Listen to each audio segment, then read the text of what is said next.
अनजान शहर में अपनापन नाम का एक गांव था। उस गांव में लगभग 100 की संख्या में घर थे। उसी गांव में छोटू अपने माँ पिताजी के साथ रहता था। छोटू के पिताजी एक छोटे किसान थे और माताजी एक गृहिणी थी। छोटे किसान का मतलब उनके पास काफी कम जमीन थी, यानी छोटू के परिवार का गुजर बसर किसी तरह हो जाता था। उनके अपने परिवार के लिए खाने के अनाज का इंतजाम उनके अपने खेत से हो जाता था। छोटू अपने गांव के 10वीं कक्षा में पढ़ाई करता था। छोटू बचपन से ही अपने पढ़ाई में काफी मेहनती था। हर साल अपने विद्यालय में वो अव्वल स्थान लाता था। छोटू जिस विद्यालय में पढ़ाई करता था, उस विद्यालय में कक्षा 10 तक ही पढ़ाई की सुविधा थी। चूंकि छोटू 10वीं की पढ़ाई कर रहा था और 10वीं की पढ़ाई पूरी होने के बाद आगे की पढ़ाई के लिए उसे शहर जाना पड़ता, और शहर में रहकर पढ़ाई करने के लिए उसे काफी पैसों की जरूरत होगी। वो ये सोचकर निराश हो जाता था। एक दिन अपने विद्यालय के शिक्षक से उसने यह समस्या बताई कि वो आगे की पढ़ाई पूरी करना चाहता है, लेकिन परिवार की आर्थिक स्थिति अच्छी नहीं रहने के कारण वो चिंतित है। छोटू की इस परेशानी को सुनकर उसके शिक्षक वंशीधर ने छोटू को एक आइडिया बताया। अपने शिक्षक का बात सुनकर छोटू काफी खुश हो गया।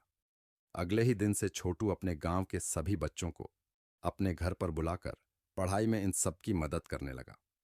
चूंकि छोटू सबको काफी अच्छा से पढ़ाता था और सभी बच्चे काफी खुश थे, उन बच्चों के माता पिता भी काफी खुश हो गए थे।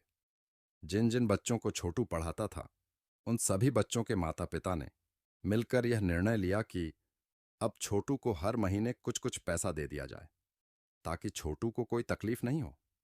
इस प्रकार छोटू को हर महीने कुछ रुपए मिलने शुरू हो गए और 8 से 10 महीने में छोटू के पास इतने रुपए का इंतजाम हो गया कि वो शहर जाकर अपना पढ़ाई शुरू कर सके।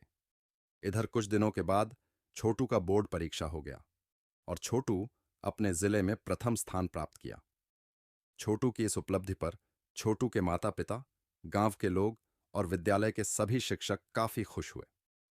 छोटू आगे की पढ़ाई पूरी करने के लिए 2 महीने के बाद शहर चला गया और शहर में छोटू ने अपने पढ़ाई के साथ साथ अपना ट्यूशन सेंटर खोल लिया, ताकि पढ़ाई का खर्च भी निकल सके। छोटू के पढ़ाने के अच्छे तरीके के कारण उसके ट्यूशन में काफी भीड़ होने लगी और छोटू की पढ़ाई का सारा खर्च ट्यूशन से ही आने लगा।